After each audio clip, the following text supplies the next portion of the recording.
तो previous lecture में हम लोगों ने पढ़ा था 2 डायमेंशनल लैटिसेज। 2 डायमेंशनल लैटिसेज में 2 अरेंजमेंट, हेक्सागोनल और स्क्वायर क्लोज पैकिंग और हेक्सागोनल क्लोज पैकिंग दो पढ़े हुए थे।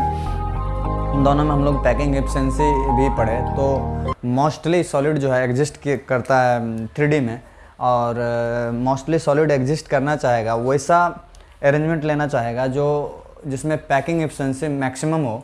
तो हम लोगों ने ये भी पढ़ा था कि ये SCP में और HCP में ज़्यादा अच्छा अरेंजमेंट HCP वाला था, और मैक्सिमम जो सॉलिड होंगे वो ज़्यादा पैकिंग एफिशिएंसी वाले में एग्जिस्ट करेंगे। तो हम लोग पढ़ते हैं 3 डायमेंशनल लैटिसेज के बारे में। यहाँ से 2D से 3D की तरफ कैसे मूव करेंगे उन चीज़ों को पढ़ते हैं। उससे पहले हम लोग कुछ यहाँ पर पैरामीटर्स जो हैं उन सबको ध्यान दोगे कि 3 डायमेंशनल लैटिस जो होगा, 3 dimensional lattices, regular arrangement of atom in space is called as 3 dimensional lattices. Regular arrangement होना चाहिए एटम का, क्रिस्टलाइन सॉलिड है तो वो 3D होना चाहिए, तीनों एक्सिस पर होना चाहिए एटम। तो आगे टू डिस्क्राइब 3 डायमेंशनल लैटिसेज 6 पैरामीटर्स, हम लोग को 6 पैरामीटर का ज़रूरत होगा। क्या क्या? तो A, B और C and alpha, beta, gamma are required. जहाँ क्या है A, B और C जो है क्रिस्टलोग्राफिक एक्सिस है, जो 3 साइड आ जाएगा, लंबाई, चौड़ाई और एक ऊंचाई, क्रिस्टलोग्राफिक एक्सिस। और अल्फ़ा, बीटा, गामा जो है वो क्रिस्टलोग्राफिक एंगल, सॉरी यहाँ पर एंगल होगा, क्रिस्टलोग्राफिक एंगल है, एंगल्स। तो इस चीज़ों को हम लोग यहाँ पर ऐसे भी समझ सकते हैं कि ये क्या है। ध्यान दोगे यहाँ ये और ये हमने इसमें से मान लिया कि ये जो है आपको A मान लेते हैं, इसको B मान लेते हैं और इसको C मान लेते हैं। साइड जो है ये A, B और C, कोई लंबाई है इसमें से, कोई चौड़ाई है और कोई ऊंचाई है। तो ध्यान दोगे, हम सजेस्ट करेंगे कि A के सामने के एंगल को आप अल्फ़ा लोगे, याद रखोगे, B के सामने के एंगल को बीटा मान लोगे और C के सामने का एंगल गामा मान लोगे। इस तरीक़ा से हम लोग इसको याद रखेंगे। तो अब देखते हैं कि 3D में जो यूनिट सेल हम लोग के सिलेबस में वो कौन कौन पढ़ना है अपने सिलेबस में। Types of unit cell in 3D। पहला सिंपल क्यूबिक जो है बड़ी डिटेल में पढ़ना है। Body centred cubic unit cell जो है ये भी काफ़ी डिटेल में पढ़ना है। और उसके बाद face centred cubic unit cell ये भी पढ़ना है, FCC बोलते हैं शॉर्ट में, इसको BCC, इसको SC। हेक्सागोनल क्लोजेस्ट पैकिंग ये भी पढ़ेंगे हम लोग बड़ी डिटेल से। End centred unit cell EC और एज सेंटर, इसको भी हम लोग इसी तरीक़ा से एज EC ऐसे लिखेंगे, edge centred cubic unit cell.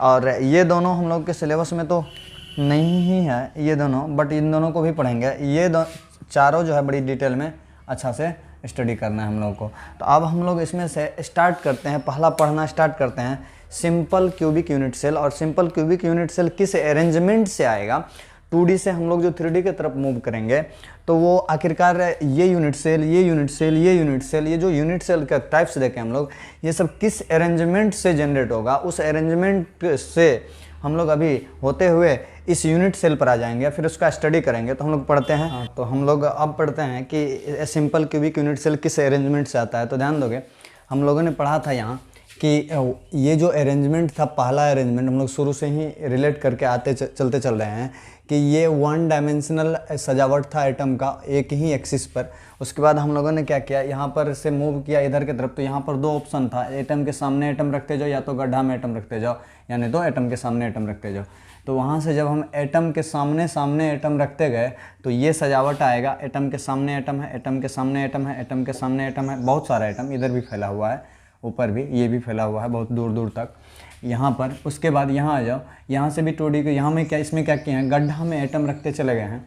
तो गड्ढा में जो एटम रखोगे तो ये देख लो, गड्ढा में है, 2 एटम के बीच में गड्ढा, 2 एटम के बीच में गड्ढा। अब यहाँ आगे रखा है तो यहाँ पर गड्ढा में रखते गए तो ये सजावट आएगा। ये 2D में हेक्सागोनल क्लोजेस्ट पैकिंग है, HCP, ये HCP, और ये हो जाएगा SCP, square close packing, sorry closest तो नहीं बोलोगे, स्क्वायर क्लोज पैकिंग, और ये हो जाएगा हेक्सागोनल क्लोज पैकिंग।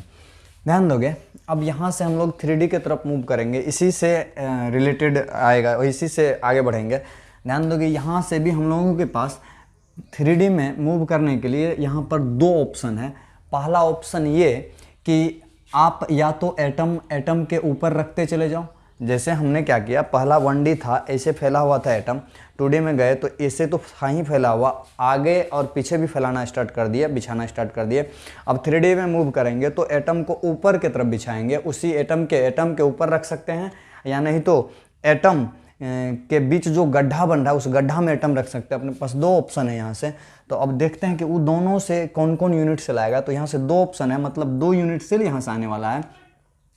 पहला, जब आप एटम के ऊपर ये जो रखे हो, सॉरी ये जो लेयर है, इस लेयर के ऊपर एटम रखोगे, जस्ट इस लेयर के ऊपर, जैसे इस एटम के ऊपर एटम के ऊपर एटम के ऊपर एटम, तो ये यूनिट सेल जो आएगा ये सिंपल क्यूबिक बनेगा। और आप जब गड्ढा में एटम रखते चलोगे तो जो यूनिट सेल आएगा वो BCC आएगा।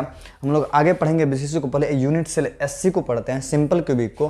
ध्यान दोगे ये लेयर जो है जैसा है सेम इसी के ऊपर अगर हम रिपीट करते हैं तो वो भी एक वैसा ही लेयर आएगा जैसा लेयर ये है।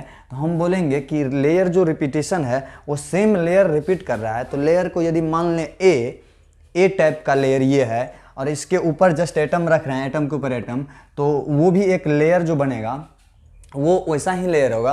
तो हम बोलेंगे कि ये ए टाइप का रिपीटेशन हो रहा है लेयर का, और इस लेयर से जो यूनिट सेल आएगा वो सिंपल क्यूबिक आएगा। हाँ, तो देखोगे कि अब यहाँ पर हमने क्या किया है कि ये ब्लैक बॉल जो नीचे बिछा हुआ है, 3 2 5 या 15 ब्लैक बॉल नीचे हम बिछा दिए हैं ऐसे फर्श पर, जस्ट उसके ऊपर 15 ब्लैक बॉल और फिर से रखे हैं ब्लू वाला। और ये जो है नीचे वाले लेयर को जब हम मान लिए ब्लैक बॉल वाला जो लेयर बिछा था, 15 बॉल का लेयर, वो परत जो बिछा था एटम का, उसको मान ले ए टाइप का, ध्यान देना, तो आप ये कह सकते हो कि सर ऐसा ही लेयर ब्लू बॉल वाला भी होगा, और ब्लू बॉल वाला जो लेयर है जस्ट ब्लैक बॉल के ऊपर वो भी उसी तरीका का लेयर होगा, तो उसको भी बोल देंगे ए टाइप का लेयर। ध्यान देना, इसके बाद और भी लेयर दे सकते हो, और भी लेयर दे सकते हो, मतलब ए टाइप का रिपीटेशन होगा। और यहाँ से जो यूनिट सेल आएगा, तो यहाँ से हम यूनिट सेल कट करते हैं, ध्यान दोगे कैसा यूनिट सेल आएगा, ध्यान दोगे इस चीज़ को आप। हाँ, तो आप देख सकते हैं कि स्क्वायर अरेंजमेंट जो था उससे हम लोग स्क्वायर अरेंजमेंट में लेयर जो रिपीट किए हैं, वो पहला नीचे वाला लेयर स्क्वायर अरेंजमेंट था, उसको हमने टाइप ए मान लिया। उसके ऊपर फिर एक से स्क्वायर अरेंजमेंट वाला लेयर रखा, उसको भी, सॉरी यहाँ पर ए टाइप हो गया होगा, ए टाइप का ही होगा ये भी, क्योंकि उसके ऊपर जस्ट आ रहा है एटम, तो ये सेम दोनों लेयर रिपीट हो रहा है। तो यहाँ पर जो रिपीटेशन होगा इसमें, वो जो लेयर का रिपीटेशन है वो है ए टाइप का ये अरेंजमेंट हो जाएगा, लेयर का जो रिपीटेशन होगा। तो ध्यान दोगे यहाँ से हमने क्या किया है कि ये एटम और ये कंसिडर किया है, और यहाँ से ये यूनिट सेल को स्टडी कर रहे हैं। तो ध्यान दोगे कोई भी यूनिट सेल आप कंसिडर कर सकते हो, बट यहाँ से जो पढ़ना हम लोग को वो ये कंसिडर किए हैं कि 4 ब्लैक बॉल नीचे है और जस्ट उसके ऊपर 4 ब्लू बॉल है, और हमने उसको क्या किया है, कट करके बाहर निकाला है। तो वो इस जो यहाँ पर हमने इस स्ट्रक्चर को बनाया है, यहाँ लग रहा है कि ये स्क्वायर के जैसा है, बट ये स्क्वायर है नहीं, स्क्वायर नहीं होगा ये, क्योंकि इसमें 4 एटम नहीं है, 4 से ज़्यादा है, 8 एटम है। ध्यान दोगे, इसको जस्ट वैसे समझो कि 4 एटम क्यूब में है ये नीचे बेस पर, और उसके चारों के जस्ट ऊपर 4 एटम है रखा हुआ। इसको आप दबा दोगे और फिर इधर से व्यू करो या नीचे से व्यू करो तो यही दिखेगा आपको, दबा देने के बाद, मतलब ये बोलो पचका देने के बाद इसके ऊपर। तो ये एटम यहाँ पर हमने इसको क्या किया, 3D में ये कन्वर्ट कर दिया, ये 3D फिगर हो गया। ध्यान दोगे, इसको आप इस तरीक़ा से भी बना सकते हो। इसमें क्या होगा कि आपको देखना है कि 4 एटम जो नीचे रखा होता है, जस्ट उसके ऊपर 8 एटम है, तो कौन एटम किसको टच कर रहा है वो भी यहाँ पर आपको बिल्कुल क्लियर दिख रहा होगा कि ये एटम, कॉर्नर वाले जितने भी एटम है, सभी एक दूसरे को ए डिस्टेंस पर जो भी है, ये डिस्टेंस मान लेते हैं कि ये ए डिस्टेंस है, ये ए है, भुजा है ये क्यूब का, ये भी ए है, मान लो ऐसा, और ये भी ए है। तो ए डिस्टेंस पर जितना है सभी एक दूसरे को टच कर रहे हैं, ऐसा यदि हम मान लिए तो ए डिस्टेंस वाला सभी एक दूसरे एटम को टच कर रहा है। वही बात है कि फेस पर या यहाँ से यहाँ वाला एटम जो है ये एक दूसरे को डायगोनली टच नहीं करेगा, क्योंकि ये दूरी जो है वो a नहीं है, √2a डिस्टेंस है, √2a डिस्टेंस पर टच नहीं करेगा। तो यहाँ पर दिखाया गया है, ये फिगर इसलिए बनाया गया है कि ये एटम इसको टच कर रहा है, उसको दिखाया जा रहा है। यहाँ पर ध्यान दोगे, ये एटम इसको यहाँ पर टच कर रहा है, ध्यान दोगे, ये वाला कॉर्नर वाला एटम इस कॉर्नर वाले को यहाँ टच कर रहा है, यहाँ ये कॉर्नर वाला एटम इस कॉर्नर वाले को यहाँ टच कर रहा है। तो सभी का पॉइंट दिखाया हुआ कि टच कर रहा है यहाँ पर। तो एग्जाम में ये भी पूछा जाता है कि कॉर्नर वाला एटम जो है ईच अदर सिंपल क्यूबिक में आर इन कॉन्टैक्ट या नॉट, तो वो जवाब दोगे कि कॉर्नर वाला आइटम जो होता है वो इसमें यहाँ पर कॉन्टैक्ट में है। तो ध्यान दोगे, यहाँ पर एक चीज़ और हम लोग को समझते हैं कि कॉर्नर वाला एटम जो है इसका कितना हिस्सा पार्टिसिपेट कर रहा है इस यूनिट सेल में। तो उस चीज़ को आप समझ सकते हो ऐसे कि यहाँ पर अगर आप एंगल से निकालोगे तो बड़ी कठिन होगा, एंगल से आप नहीं निकाल सकते हो, बहुत दिक्कत होगी यहाँ पर। तो हम लोग यहाँ पर शेयरिंग से निकालेंगे कि पार्टिसिपेशन के हिसाब से कि ये जो यूनिट सेल है, इस यूनिट सेल को आप कैसे बताओगे कि इसमें ये एटम कितना हिस्सा इस यूनिट सेल में है और बाकी कहाँ है।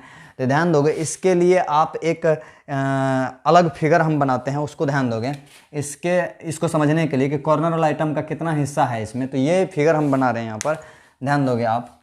इसमें क्या करना है कि ये दो स्क्वायर बना लेना है आपको, थोड़ा सा नीचे करके एक, और सभी के कॉर्नर को मिला देना है, सभी के कॉर्नर को मिला दोगे तो इस तरीक़ा से ये एक क्यूब बन जाएगा। इस क्यूब को आप क्या करो, दो हिस्सा में डिवाइड कर दो। दो हिस्सा में डिवाइड करने के लिए हम सजेस्ट करेंगे कि पहले इस तरीक़ा से ऐसे डिवाइड करो दो हिस्सा में। तो यहाँ बिल्कुल इसके बीच से, इस साइड के बीच से इस साइड के बीच में जाओ यहाँ, और यहाँ से फिर नीचे गिराओ इस फेस के बिल्कुल बीचों बीच यहाँ पर, फिर यहाँ इस फेस के बीच से लो और इस फेस को मिला दो।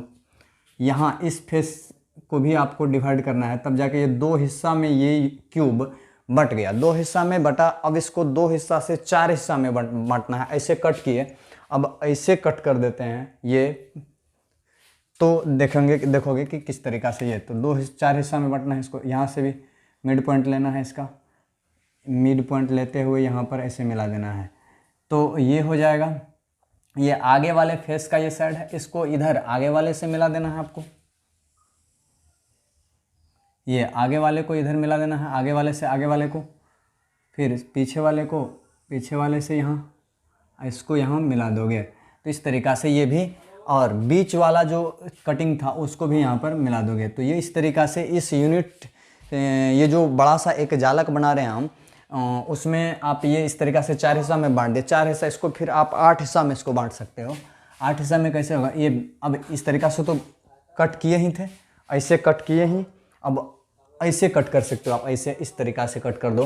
तो यहाँ पर क्या होगा, इस साइड का भी मिड पॉइंट लो, इस साइड का मिड पॉइंट लो, इस साइड का भी मिड पॉइंट लो, इसको मिला दो। तो अब इस तरीक़ा से आपका ये बन जाएगा। आगे वाला है, आगे वाले को आगे वाले से मिला दोगे, यहाँ भी ये आगे वाले को आगे वाले से, और पीछे वाले को उधर पीछे वाले साइड से मिला देना है। इसको फिर यहाँ से मिला दो, बीच वाला जो साइड कटिंग था वहाँ से फिर इसको मिला दो बीच वाले को। तो ध्यान दोगे, यहाँ पर हम ये पूछ रहे हैं कि यहाँ पर कौन कौन लाइन किसको कट कर रहा है। तो ध्यान दोगे, यहाँ पर आगे वाले को आगे वाला जो है कट कर रहेगा नहीं, ये देखो ये लाइन जो है उधर से पीछे वाले को कट करेगा ये, और यहाँ पर बीच वाले को बीच वाला कट करेगा, यहाँ पर एक कट करेगा, ये सब कट नहीं कर रहा है, वो 3D फिगर है इसलिए ऐसा दिख रहा है। तो ध्यान दोगे।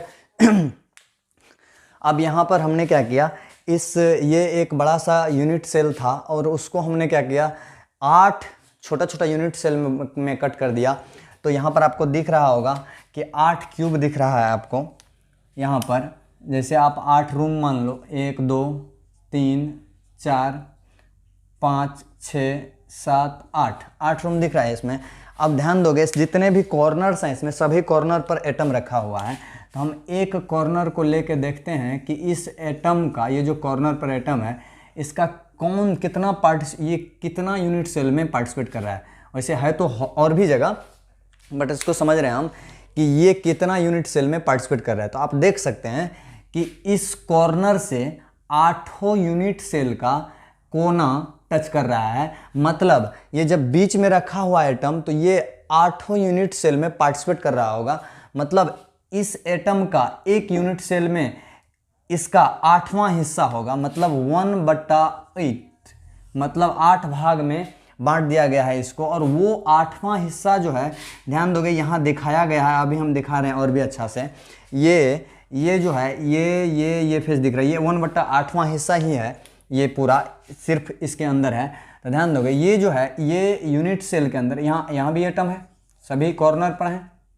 आप देख सकते हैं कि हम बताए थे कि अभी कि ये यूनिट सेल जो है ये अकेला नहीं है, इसके इस फेस के अलॉन्ग उधर भी यूनिट सेल है, ये पीछे वाले फेस के पीछे भी यूनिट सेल है, इस छत जो है ये छत इसके ऊपर भी यूनिट सेल है, और ये जो आगे वाला ये वाला फेस है इसके पीछे भी इधर यूनिट सेल है, आगे वाले फेस के भी इधर यूनिट सेल है, इस फेस के नीचे भी यूनिट सेल है, मतलब इसके हर तरफ यूनिट सेल है। उसके बाद आप पार्टिसिपेशन को देखोगे तो यहाँ पर हम लोगों ने वही किया कि इस कॉर्नर के हर तरफ यूनिट सेल होंगे, ये चार रूम बना हुआ है एक फ्लोर पर, इसके जस्ट ऊपर दूसरे फ्लोर पर 4 रूम है, ये चारों। तो आप देख सकते हो कि सभी का कोना यहाँ से टच कर रहा है, मतलब ये एटम 8 यूनिट सेल में पार्टिसिपेट कर रहा है।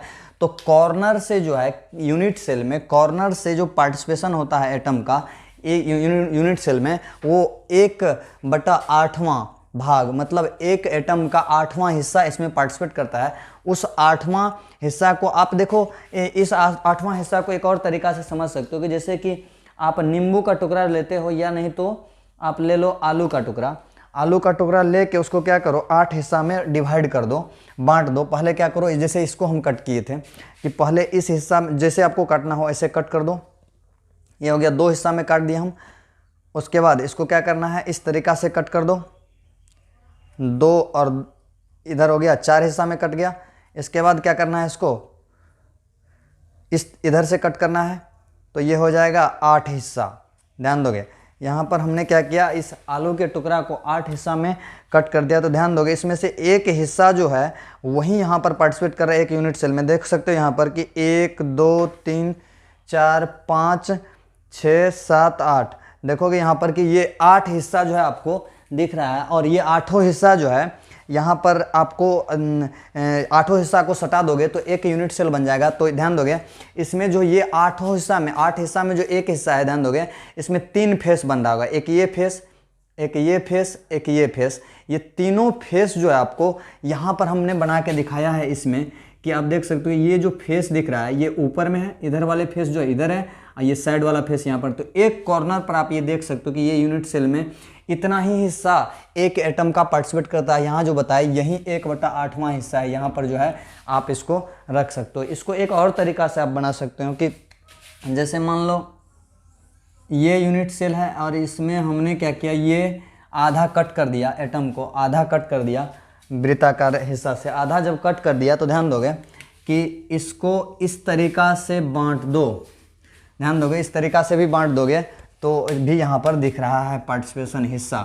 तो इस चीज़ को भी आप स्टडी कर सकते हो, इसे देख सकते हो। ये हमने इसको आसान कर दिया कि इस तरीका से। अब यूनिट सेल जो है ये, अब आप इसको बना के भी देख सकते हो कि ये एटम इसको कैसे टच कर रहा है।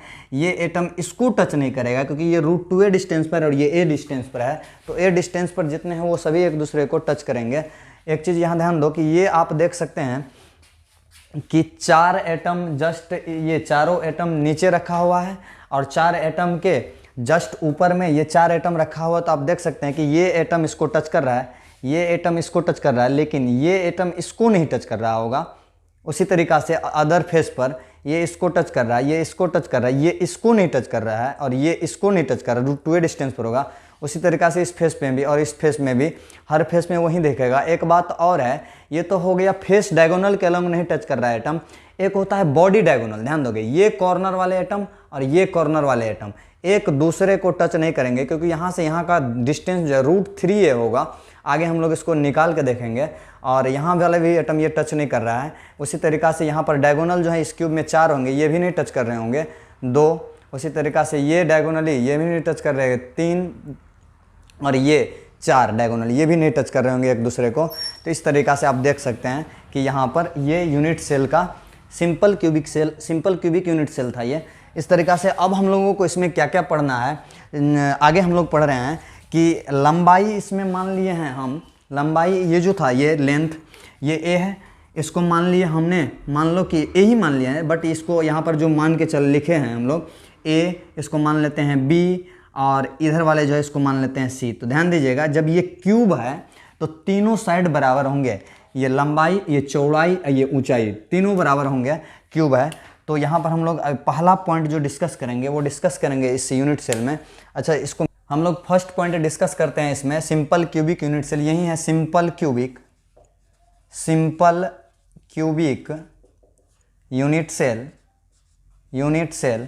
इसमें इसको आप प्रिमिटिव भी बोल सकते हो, प्रिमिटिव यूनिट सेल। इसीलिए बोल सकते हो प्रिमिटिव यूनिट सेल क्योंकि इसके सिर्फ कॉर्नर पर एटम है, और हम लोग परिभाषा सीखे हुए हैं, समझे हुए हैं कि प्रिमिटिव यूनिट सेल वैसा यूनिट सेल होता है जिसमें सिर्फ एटम कॉर्नर पर उपस्थित हो, उसको प्रिमिटिव बोलते हैं। तो ये प्रिमिटिव यूनिट सेल है, सिंपल क्यूबिक उसको बोलते हैं। मतलब सबसे छोटा इकाई जो होगा 3D में स्क्वायर अरेंजमेंट से जो आया है, स्क्वायर अरेंजमेंट को बार बार रिपीट किए, ए लेयर वहाँ से। तो यहाँ पर जो है इसको हम एक चीज़ और लिख दें, ये ए लेयर है, ऊपर वाला भी ए ही लेयर है। तो रिपीटेशन जो हो रहा है वो ए रिपीटेशन से आ रहा है, ए टाइप का अरेंजमेंट है। यहाँ पर आप बता सकते हो ए बराबर बी है, बराबर सी है, और ये जो है कितने के बराबर है, ध्यान दोगे, ये ए जो है आर के टर्म में कितने के बराबर है। तो ध्यान दोगे यहाँ पर कि ये एटम इसको टच कर रहा है, तो यहाँ से ये एटम इसको टच कर रहा है, ये आर डिस्टेंस है, ये भी आर है, तो ए बराबर बी बराबर सी है, और वो किसके बराबर है, 2r के बराबर। अल्फा, ध्यान दोगे, ए के सामने का एंगल हमने मान लो किसी को ये अल्फा बीटा, और एक ये एंगल होगा इस फेस से इस साइड से इस साइड का, तो अल्फा बीटा और गामा सभी के सभी 90 डिग्री हैं। आप इसको ऐसे देख सकते हो, ये दोनों लाइन ऐसे खींचा हुआ था, इसके ऊपर से परपेंडिकुलर है, कुछ इस तरीक़ा से आप बना सकते हो इसको कि दो एटम, ये दो लाइन इस तरीक़ा से है, और इस लाइन के ऊपर ये लाइन है, तो ये मान लेते हैं ये अल्फ़ा 90 डिग्री परपेंडिकुलर है, यहाँ से यहाँ ये बीटा, ये भी 90 डिग्री, और ये इसके ऊपर परपेंडिकुलर है, तो ये भी 90। तो अल्फ़ा बीटा और गामा तीनों क्या होंगे, 90 डिग्री होंगे। अल्फा बराबर है बीटा बराबर है गामा के, और वो 90 डिग्री के पास होंगे। अब हम लोग ध्यान दो, आगे बढ़ते हैं, रिलेशन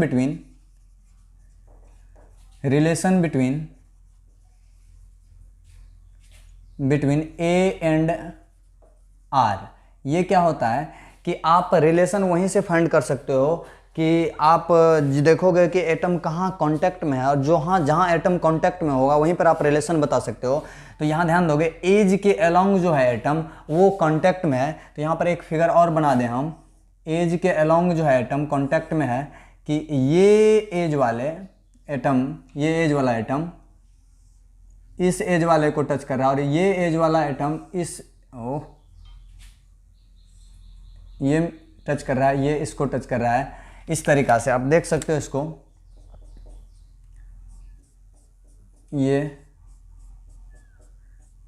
या बोल सकते हो कि ये फेस जो है, ये फेस, आगे वाला फेस हमने ये कट करके यहाँ बना दिया है। तो ध्यान दोगे, यहाँ पर जो टच कर रहा है एटम वो ये टच कर, यहाँ से यहाँ का दूरी a है, और r के टर्म में क्या बोलोगे इसको, 2r। तो यहाँ हो जाएगा a बराबर 2r। तो r बराबर रेडियस निकालना हो सिंपल क्यूबिक यूनिट सेल में, एज लेंथ दिया हुआ हो, उसको 2 से डिवाइड कर दो आप, तो आ जाएगा आपको रेडियस। तो ये relation between A and R था। हम लोग आगे पढ़ते हैं जेड क्या होता है, हम लोग 2D में पढ़ के आए हुए हैं कि total number of atoms per unit cell, एक यूनिट सेल में कितना एटम हैं इसमें पार्टिसिपेट कर रहा है। तो अभी हम लोग देखे हैं कि एक कॉर्नर से 1/8वां हिस्सा ही आ रहा है, एक कॉर्नर से 1/8वां हिस्सा ही आ रहा है। जैसे ये 8वां हिस्सा जो था अभी हम लोग देखे थे, वो 1/8वां हिस्सा जो है सभी कॉर्नर से आएगा। तो ऐसा हिस्सा जो वो 8 जगह से आएगा, तो 8 हिस्सा को आप मिला दोगे तो एक गेंद तैयार हो जाएगा। ये कह सकते हो कि आप इसमें से यहाँ पर इस तरीक़ा से मैथ में बोल सकते हो कि कॉर्नर से पार्टिसिपेशन जो है 1/8 है, और ये कितना जगह से है, 8 जगह से आ रहा है। तो टोटल जो एटम है इस यूनिट सेल में वो 8 नहीं है, 8 में से कुछ हिस्सा ही है, और वो हिस्सा जो है वो है 1/8वां हिस्सा। और वो 8 जगह से आ रहा है, तो एक एटम है टोटल मिला के। आगे बढ़ते हैं, कोऑर्डिनेशन नंबर देखते हैं। कोऑर्डिनेशन नंबर कैसे निकालते हैं, तो ध्यान दोगे, कोऑर्डिनेशन नंबर हम लोग ये पता करते हैं कि उसके कांटेक्ट में कितना एटम है। कोऑर्डिनेशन नंबर आपको यहाँ पर बड़ी अच्छा से दिख जाएगा। ध्यान दोगे कि इसके कांटेक्ट में यहाँ से यहाँ का दूरी a है, तो a डिस्टेंस पर ये टच कर रहा होगा, बिल्कुल ये एटम, इसको इसका कोऑर्डिनेशन नंबर निकाल रहे हैं, ध्यान देना। तो ये एटम इसको टच कर रहा होगा। उसके बाद यहाँ से यहाँ का दूरी पीछे वाले क्यूब में ये भी a डिस्टेंस ही है, तो ये एटम भी इसको टच कर रहा होगा, 2 एटम इसको टच किया। यहाँ से यहाँ का डिस्टेंस जो है वो भी a ही है, क्योंकि क्यूब है, सभी साइड बराबर होंगे, 3D फिगर के कारण ऐसा छोटा बड़ा दिख रहा है। ये एटम भी इनको टच कर रहे होंगे, तो यहाँ कोऑर्डिनेशन नंबर, इसके बाद 1 2 और ये 3 हो गया। यहाँ आ जाओ, ये यहाँ से भी a डिस्टेंस पर इनको टच कर रहे होंगे, टोटल कितना हो गया, 1 2 3 4। ध्यान दोगे यहाँ से इसी कॉर्नर से हर तरफ मूव करना है, तो यहाँ कॉर्नर जो है इससे ऊपर चलोगे तो ऊपर में भी एक एटम है a डिस्टेंस पर, ये भी इनको टच कर रहा होगा। नीचे a डिस्टेंस पर जितना है सभी के सभी टच कर रहे होंगे, ध्यान दो। तो ये कोऑर्डिनेशन नंबर कितना हो गया टोटल, इस एटम को 6 एटम टच कर रहा है, तो नियरेस्ट नेबर जो होगा वही हो जाएगा, निकटतम जो पड़ोसी होगा, कोऑर्डिनेशन नंबर हो जाएगा 6। यहाँ पर भी आप देख सकते हो बना के, कोऑर्डिनेशन नंबर 6 को यहाँ पर बना दो, ध्यान देना। कोऑर्डिनेशन नंबर 6 जो है यहाँ पर भी देख सकते हैं आप, एक एटम जो है जस्ट ऊपर वाले क्यूब में होगा, ऊपर वाले क्यूब में, और ऊपर वाले क्यूब में जो होगा वो एटम इनको टच कर रहे होंगे a डिस्टेंस पर जो होगा ये एटम। ध्यान दोगे इसके आगे भी एटम होंगे, इसके आगे जो होंगे एटम वो भी टच कर रहा होगा इनको a डिस्टेंस पर। आप देख सकते हो ये फिगर, आप a डिस्टेंस पर जो है एटम इधर भी होगा, आगे की तरफ, आगे इस यूनिट सेल के आगे जो यूनिट सेल है उसी को दिखा रहे हैं हम, आगे भी होगा a डिस्टेंस पर। हमने मान लिया कि ये a डिस्टेंस पर ये एटम है, आगे हो ही गया, ये हो ही गया, नीचे है एक इस एज के सामने होगा a डिस्टेंस पर, यहाँ पर भी एटम होगा। इस तरीका से ये भी जो है, इस तरीका से ये a डिस्टेंस पर है, ये भी a डिस्टेंस पर है, और ये भी a डिस्टेंस पर है ऊपर, और ये a डिस्टेंस पर है, ये भी a डिस्टेंस पर है, और यहाँ a डिस्टेंस पर ये भी एटम है। तो टोटल यहाँ पर कोऑर्डिनेशन नंबर हम दिखा पाए अच्छा से कि कोऑर्डिनेशन नंबर 6 है। इस तरीका से हम लोग आगे बढ़ते हैं। आगे क्या पढ़ना है, आगे हम लोग देखते हैं कि इसमें अब इसका पैकिंग एफिशिएंसी क्या आएगा। पैकिंग एफिशिएंसी पढ़ने के लिए हम लोग को सबसे पहले ये जानना होगा कि यहाँ पर हम लोग एरिया लें क्यूब का, या क्यूब का एरिया लेने से काम नहीं चलेगा और हम लोगों को कुछ और लेना पड़ेगा। तो ध्यान दोगे यहाँ पर हम बताए हुए थे कि जब सिर्फ लेंथ हो, लंबाई और चौड़ाई हो, तो वहाँ पर एरिया लेते हैं। यहाँ पर लंबाई चौड़ाई के साथ ऊंचाई भी आ गया है, तो अब यहाँ पर हम लोग को वो लेने से काम नहीं चलेगा। तो यहाँ पर लेंगे आयतन लेंगे, लंबाई चौड़ाई ऊंचाई आ गया, वॉल्यूम लेंगे। वॉल्यूम लेने के लिए अब हम लोग को लिखेंगे पैकिंग एफिशिएंसी का फॉर्मूला क्या, कि जो आयतन भर रहा है, ध्यान दोगे, जो आयतन एटम के द्वारा भर गया है, भरा हुआ जो आयतन है वो ऊपर रखना है, क्योंकि हम लोग जो मार्क्स निकालते हैं अपना 75% मार्क आया, मान लो हमको 100 में, तो जो मार्क्स आया उसको ऊपर रखते हैं, टोटल जितना में आया उसको नीचे रखते हैं और डिवाइड करते हैं, गुना करते हैं 100 से। तो पैकिंग एफिशिएंसी जो होगा वो ईटा होता है। यहाँ पर हम लोग वॉल्यूम लेंगे तो लिखेंगे वॉल्यूम ऑक्यूपाइड बाय एटम को जेड से दिखाते हैं हम लोग, यहाँ पर देखो जेड से दिखाते हैं, volume occupied by atom in unit cell divided by volume of unit cell. और यूनिट सेल कैसा है, तो क्यूबिक है। तो हम लोगों को ध्यान देना होगा कि एटम का संख्या हम लोग को पता नहीं कि 1 है कि 2 है कि 3 है कि 4 है, तो हम मान लेते हैं कि एटम का संख्या जेड है। जेड गुना एक एटम का जो आयतन होगा उसको जेड से गुना कर देंगे, तो उसमें जितना एटम होगा उतना आयतन चला आएगा। तो एक एटम को यहाँ पर हम अभी भी बता रहे हैं कि एटम 3D में जो है हम लोग इसको लंबाई चौड़ाई और ऊंचाई आ जाने के कारण यहाँ पर हम लोग एरिया नहीं लेंगे, वॉल्यूम लेंगे और स्फेरिकल कंसिडर करेंगे। एटम कैसा होता है, स्फेरिकल, और स्फेरिकल जब होगा तो जो गोला का आयतन होता है वही इनका आयतन होगा। तो गोला का आयतन क्या होगा, वॉल्यूम हो जाएगा 4/3 पाई r क्यू। तो ध्यान दोगे यहाँ पर आर हम लोग बड़ा मान के चल रहे हैं तो बड़ा ले लेते हैं R. 4/3 pi R cube divided by volume of unit cell. Unit cell जो है वो क्यूबिक है तो क्यूब का जो आयतन होता है वही इनका आयतन होगा। क्यूब का आयतन क्या होता है, लंबाई गुने चौड़ाई गुने ऊंचाई। यहाँ पर तीनों बराबर हैं तो ए गुना ए तो हो जाएगा ए क्यू, ए गुना तो ये ए क्यू। जेड कितना है अपने को जेड आया है 1 गुना 4 into pi into R cube बटा ए क्यू। ध्यान दोगे यहाँ लग रहा है कि हमको पैकिंग एफिशिएंसी तब तक नहीं निकाल सकते हैं जब तक कि आर नहीं पता चल जाए और ए नहीं पता चल जाए, तब तक हम लोग पैकिंग एफिशिएंसी नहीं निकाल सकते हैं सिंपल क्यूबिक का। लेकिन ऐसा कुछ नहीं है। आर जो है आप आर को बदल दो ए के टर्म में, नहीं तो ए को बदल दो आर के टर्म में, क्योंकि दोनों के बीच आप रिलेशन जानते हो, इससे भी आप निकाल सकते हो। दोनों कट जाएगा, कट जाने के बाद आपको पैकिंग एफिशिएंसी आ जाएगा। कैसे, तो 4 into pi into R cube और ए का वैल्यू जो है यहाँ पर रखा हुआ है, ए का वैल्यू जो है 2r है। ए बराबर, ध्यान दोगे पैकिंग एफिशिएंसी हम लोग पढ़े रहते, कुछ टेक्निकल प्रॉब्लम होने के कारण दिक्कत हो गया था। यहाँ देखो volume occupied by atom in unit cell, ये हम सारा हमने लिखा है। ये एक एटम का आयतन है 4/3 पाई आर क्यू, इनको जेड से गुना कर दिए, टोटल एटम जो होगा उसका आयतन आ जाएगा, नीचे यूनिट सेल का वॉल्यूम। ध्यान दोगे यहाँ पर 4 ये आ गया, यहाँ कैलकुलेट करने के बाद इसको लाओगे तो ये आएगा पाई/6, पाई/6 पाई का वैल्यू 3.14, वहाँ रखोगे 6 से डिवाइड करोगे तो ये आ जाएगा आपको। अभी तक ये पैकिंग फ्रैक्शन आया। ध्यान दोगे एग्जाम में ये भी पूछता है तो आप लोग ध्यान दो के इस चीज़ को रखोगे कि पैकिंग परसेंटेज पूछ रहा है पैकिंग या फ्रैक्शन पूछ रहा है, तो ये फ्रैक्शन में आया है। इस तरीक़ा से इसको परसेंट में निकालने के लिए 100 से गुना कर दोगे तो ये आ जाएगा 52.4%। ध्यान दोगे आगे क्या करना है आपको, वॉइड निकालना है। वॉइड पढ़ना हम लोग को, वॉइड बोलते हैं रिक्तिका को, खाली जगह। हम लोग पीछे पढ़ चुके हैं वॉइड क्या होता है, रिक्तिका खाली जगह। ये क्या होगा कि फ्रैक्शन, वॉइड फ्रैक्शन जब निकालना हो तो 1 में से ईटा को घटाओगे, सब्सट्रैक्ट कर दोगे, 1 माइनस 0.524 ये आ जाएगा। हाँ तो आप देख सकते हैं पैकिंग एफिशिएंसी जो है हम लोगों ने निकाला यहाँ पर पैकिंग फ्रैक्शन पहले निकाल के उसको 100 से गुना कर दोगे तो 52.4%। इसको आप लोग को याद कर जाना है, बिल्कुल रट जाना है, इसको एग्जाम में पूछता है बोर्ड में। और ये वॉइड जो है रिक्तिका खाली जगह जो होगा वो होगा, हम लोग को 2D में भी पढ़े हैं ये सब चीज़। तो यहाँ पर वॉल्यूम आ गया, वहाँ पर एरिया था, ये घटा दोगे, ये 47.6% जो है खाली हिस्सा है। यहाँ पर हम लोगों ने अभी जो यूनिट सेल बनाया था उसमें समझा रहे हैं कि कैसे कितना हिस्सा खाली है।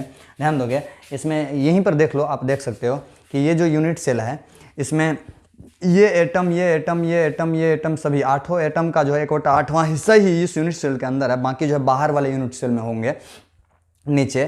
तो इसका 1/8वां हिस्सा, सबका 1/8वां हिस्सा। बीच में जो खाली जगह दिख रहा है वो 47.6% है। बीच में जो खाली जगह है वो 47.6% है और ये भरा हुआ हिस्सा 1/8वां हिस्सा सब मिला के जो है वो इतना हिस्सा भरा हुआ है। इसके बाद हम लोग पढ़ते हैं इसमें एक और चीज़ कि घनत्व क्या होता है, घनत्व भी पढ़ना होगा। घनत्व को क्या करना है, घनत्व इसीलिए आ गया कि घनत्व बराबर फार्मूला होता है क्या कि घनत्व हम लोग मास से रिलेटेड बात है। घनत्व डेंसिटी बराबर, इस चीज़ को हम लोग यहीं पर पढ़ लें कि डेंसिटी बराबर होता है मास अपॉन वॉल्यूम। तो मास जो है यहाँ पर किसका लेंगे, ध्यान देना, मास हम लोग निकालते हैं कि मोलर मास जो होता है वो 1 मोल का होता है पर मोल। मोलर मास m जो होता है, मोलर मास कैपिटल M से दिखाते हैं इसको, ग्राम पर मोल में होता है।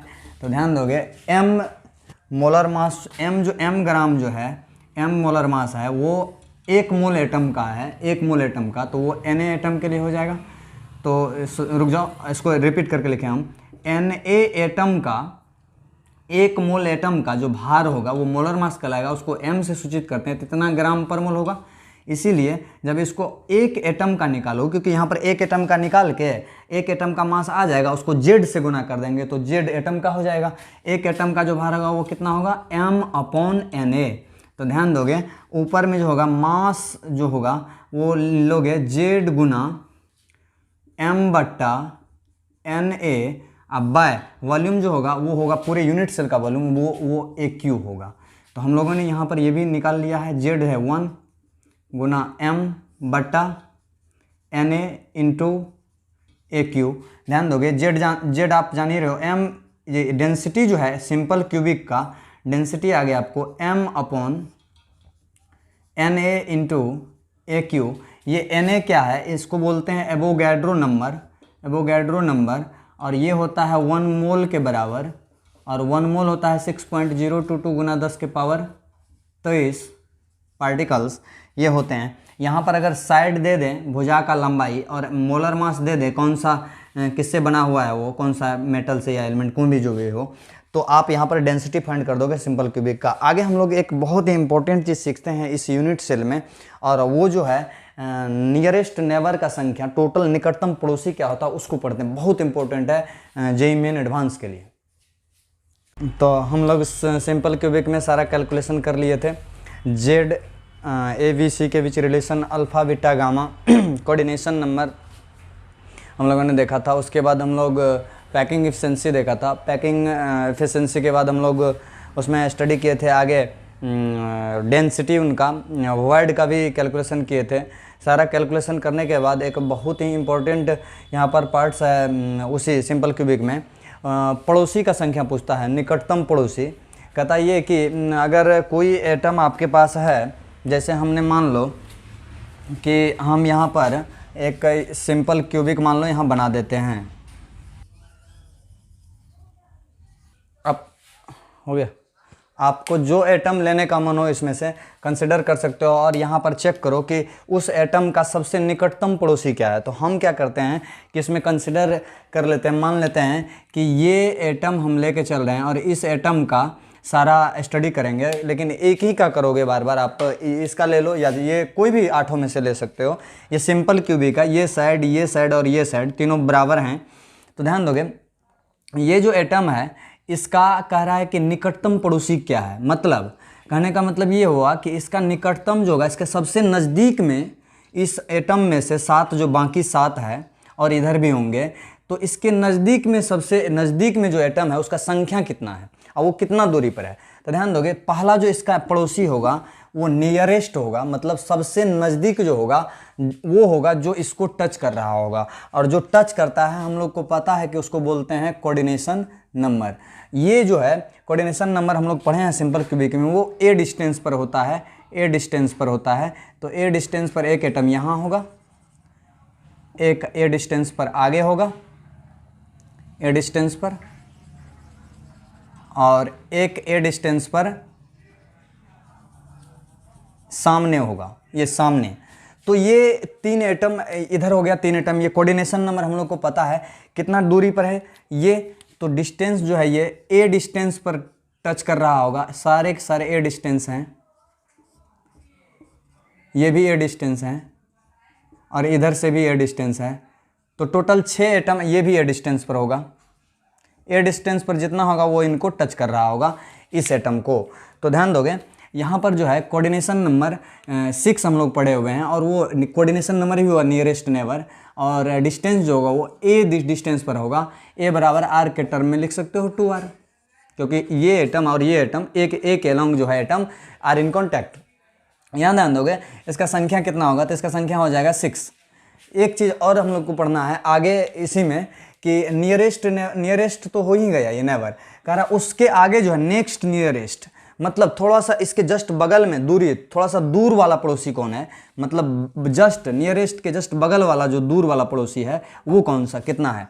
तो उसका संख्या कैसे निकालोगे, तो ध्यान दोगे ये जो है आपको फेस के अलोंग जो है एटम, ए डिस्टेंस पर तो हो ही गया, फेस के अलोंग जो है एटम वो होगा इनके अगला पड़ोसी, वो √2a दूरी पर होगा। फेस का ये स्क्वायर जैसा फेस होगा, सारे फेस स्क्वायर हैं, तो ये ए है, ये भी ए है, तो ये फेस का डायगोनल क्या होगा √2a।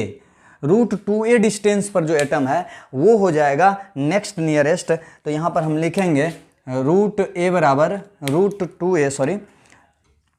√2a डिस्टेंस पर जो है ये एटम जो है इतना दूरी पर जो है एटम वो अगला पड़ोसी है, और उसका संख्या कितना है। तो ध्यान दोगे उसको कैसे निकालोगे, उसका संख्या हमको तो याद नहीं है, बट देखो ट्रिक से हम लोग कैसे निकालते हैं। ध्यान दोगे यहाँ पर हम सिखाते हैं इसको कि ये आया कैसे, ये तो हम लोग समझ लिए बट यहाँ पर समझ सकते हैं थोड़ा और भी अलग तरीका से इसको कैसे निकालना है। तो ध्यान दोगे चेक करना है यहाँ पर क्या करना है कि ये एटम जो है जिसको आप लिए हो कोऑर्डिनेशन नंबर निकाल रहे हो, देखोगे कि वो एटम कितना यूनिट सेल में कॉमन है। तो हम लोग पढ़े हुए हैं कि इस एटम का 1/8वां हिस्सा इस यूनिट सेल में होता है। मतलब ये एटम जो है 8 यूनिट सेल में कॉमन है, तो लिखेंगे ऊपर में 8 गुना, ध्यान दोगे इस यूनिट सेल में ये जो दिख रहा है यूनिट सेल, इसको छोड़ के ये यूनिट सेल जो है वो बाकी बगल वाला यूनिट सेल में होगा, ये एटम ये एटम ये एटम। इस यूनिट सेल में कितना एटम इसको टच कर रहा है, तो एक ये टच कर रहा है, एक ये टच कर रहा है और एक ये टच कर रहा है। तो 8 गुना 3 बटा इस यूनिट सेल में, इसी यूनिट सेल में जो एक ए दूरी पर जो एटम टच कर रहा है उस लाइन को कितना यूनिट सेल क्या कहते हैं इस लाइन से टच कर रहा होगा। तो एक यूनिट सेल ये हुआ, एक यूनिट सेल के सामने होगा एक यूनिट सेल, इस यूनिट सेल के एक ऊपर होगा और ये सामने में जो यूनिट सेल होगा एक उसके भी ऊपर होंगे यूनिट सेल। तो कुल कितना यूनिट सेल हो गया, एक, इसके ऊपर 2, इसके आगे 3 और इसके ऊपर 4। तो 4 यूनिट सेल इस लाइन से टच कर रहा है। मतलब इस लाइन में कितना कॉमन, कितना यूनिट सेल में ये लाइन कॉमन है, 4 में, उसको 4 से डिवाइड कर दोगे तो ये आ जाएगा 6 आपको। इसी तरीका से यहाँ निकालते हैं, ध्यान देना। √2a डिस्टेंस पर पहले तो यही कर लें कि ये एटम जो है कितना यूनिट सेल में कॉमन है, तो वो है 8 में, 8 यूनिट सेल में कॉमन है, गुना, ध्यान दोगे 8 यूनिट सेल में कॉमन है। अब एक यूनिट सेल में जो है इस एटम को √2a डिस्टेंस पर कितना एटम टच कर रहा है, तो एक तो ये हो गया, दूसरा इसको इस फेस, सामने वाला फेस जो है ये वाला फेस, इस फेस के अलोंग जो है ये √2a डिस्टेंस यहाँ पर भी टच कर रहा होगा, सॉरी टच नहीं कर रहेगा, टच तो नहीं कर रहा, मतलब अगला पड़ोसी जो √2a डिस्टेंस पर ये एटम होगा। एक और होगा √2a डिस्टेंस पर इसी यूनिट सेल में, वो होगा ये सामने उधर वाला फेस जो है, इस फेस पर ये एटम √2a डिस्टेंस पर होगा। मतलब ये जो है इस एटम को √2a डिस्टेंस पर, इस एटम से √2a डिस्टेंस पर यहाँ पर 3 एटम इस यूनिट सेल में है, तो लिखेंगे गुना 3 बटा। अब ये जो, अब आगे क्या करना है, ये यहाँ से √2a जो ये लाइन लग रहा है, लाइन जो खिंचा हुआ है, ये कह रहा है कि ये लाइन जो है कितना यूनिट सेल में कॉमन होगा। तो ध्यान देना ये छत है, छत मतलब इस यूनिट सेल का ऊपर वाला हिस्सा फेस। तो ये जो यूनिट सेल होगा सिर्फ 2 यूनिट सेल में कॉमन होगा, एक ये यूनिट सेल, एक इसके ऊपर जो यूनिट सेल बनेगा, ये जस्ट इसके ऊपर यूनिट सेल जो बनेगा उसमें ये लाइन कॉमन होगा। तो नीचे में हो जाएगा 2 से डिवाइड कर देंगे, बस आ गया। अगला पड़ोसी का संख्या, ये ट्रिक है निकालने का। तो ये कितना हो गया, 8 3 24 को 2 से डिवाइड कर दिए, 12 आ गया इसका संख्या। ये एडवांस में जेईई मेन ये सब में पूछा जाता है इन सब चीज़ों को। अगला है नेक्स्ट टू नेक्स्ट नियरेस्ट, ध्यान देना। पहला था a डिस्टेंस पर, दूसरा √2a डिस्टेंस पर, तीसरा जो है वो √3a डिस्टेंस पर होगा। मतलब बॉडी डायगोनल, यहाँ से इस कॉर्नर से इस कॉर्नर, अपोजिट कॉर्नर, इस कॉर्नर से इस कॉर्नर, इस कॉर्नर से इस कॉर्नर, इस कॉर्नर से इस कॉर्नर। मतलब टोटल इस क्यूब में 4 डायगोनल हैं, बॉडी डायगोनल। 4 बॉडी डायगोनल जो हैं वो उतना दूरी पर, मतलब बॉडी डायगोनल इनका क्या हो जाएगा। तो ध्यान दोगे, हम लोग इस चीज़ को मिटा दें। आप ध्यान दीजिएगा कि अगला जो इसका एटम, ये पड़ोसी जो अगला जो दूर वाला पड़ोसी होगा नियरेस्ट, वो कितना है। तो ध्यान दोगे ये जो है, ये दूरी जो है बॉडी, ये फेस का, नीचे वाले फेस का, ये √2a होगा, क्योंकि ये a है ये, और इधर भी ये a है। तो कर्ण स्क्वायर बराबर लंब स्क्वायर जोड़ा आधार स्क्वायर, ये √2a होगा। ये a डिस्टेंस है, उधर वाला पीछे वाले फेस ये जो है ये a डिस्टेंस है, ये √2a है, और इन दोनों के बीच का एंगल है 90 डिग्री, सॉरी उस फेस पर नहीं होगा, ये होगा, ये यहाँ पर ये 90 डिग्री हो जाएगा एंगल। तो अब जो है ये एक रेक्टेंगल बन गया। तो ये डिस्टेंस जो हो जाएगा ये √2a, ये a, तो यहाँ से जो आप सोल्व करोगे तो ये आ जाएगा √3a। ये जो बॉडी डायगोनल है √3a आ जाएगा। कैसे, तो h बराबर हो जाएगा √b² प्लस p², बेस आधार स्क्वायर जोड़ लंब स्क्वायर। मतलब b जो है आपको √2a है, इसका स्क्वायर कर दो, अब प्लस p जो है a² है, इसको कर दो, ये आ जाएगा 2a² plus a², under root, ये आ जाएगा √3a², तो ये आ जाएगा आपको √3a। ये डिस्टेंस पर, दूरी पर जो है एटम वो है। तो ध्यान दोगे यहाँ पर √3a डिस्टेंस पर, तो यहाँ लिखेंगे हम इसके आगे, ये रफ कर रहे हैं, इसको आप लोग क्या कीजिएगा, ये मत लिखिएगा, ये समझ आने के लिए लिख रहे हैं। √3a डिस्टेंस पर जो है एटम वो कितना है, तो ध्यान दोगे यहाँ पर सोल्व करें। ये इसी एटम का निकाल रहे हैं, तो ये 8 यूनिट सेल में कौन है, 8 गुना ये एक यूनिट सेल में कितना, एक यूनिट सेल में इसमें इस एटम से √3a डिस्टेंस पर कितना एटम है, इसमें सिर्फ एक एटम है यहाँ से √3a डिस्टेंस पर। यहाँ जैसे हम निकाले हैं डिस्टेंस, इसको हटा दे, अब बॉडी डायगोनल जो है √3a होगा, तो इसके अपोजिट कॉर्नर कौन होंगे, ये, तो इसके अपोजिट कॉर्नर ये होंगे। यहाँ से ये दूरी पर जो है एक ही एटम है सिर्फ √3a डिस्टेंस पर, ये बॉडी डायगोनल हो गया। तो यहाँ पर लिखेंगे 8 गुना 1 बटा ये जो लाइन खींचा गया है, ये लाइन कितना यूनिट सेल में कॉमन है, तो ध्यान दोगे यहाँ से यहाँ जो ये बॉडी के अंदर में ही है, इस यूनिट सेल के अंदर में ही है, मतलब एक ही यूनिट सेल में कॉमन है, तो नीचे में हो जाएगा 1। तो इस तरीका से ये क्या हो गया, इसका संख्या कितना हो गया, 8। इस तरीका से आप इसके आगे भी नियरेस्ट निकाल सकते हो, नेक्स्ट टू नेक्स्ट नियरेस्ट, या आप लोग खुद से करोगे, देखोगे यहाँ पर कौन था, नेक्स्ट स्क्वायर नियरेस्ट था, ये नेक्स्ट क्यू नियरेस्ट हो जाएगा, नियरेस्ट। अब आप खुद देख सकते हो, √3a डिस्टेंस पर ले ही लिए हो, मतलब इस यूनिट सेल के बाहर वाले यूनिट सेल में जो होगा वो होगा इनका नेक्स्ट टू नेक्स्ट नियरेस्ट जो होगा, नेक्स्ट क्यू नियरेस्ट, वो आप खुद से निकाल सकते हो इस ट्रिक से। बाकी इतना काफ़ी है सिंपल क्यूबिक में। आगे हम लोग बीसीसी को पढ़ेंगे कि बीसीसी कैसा, किस अरेंजमेंट से बीसीसी आता है, बहुत इंटरेस्टेड है, और बीसीसी में सारे कैलकुलेशन करते हैं।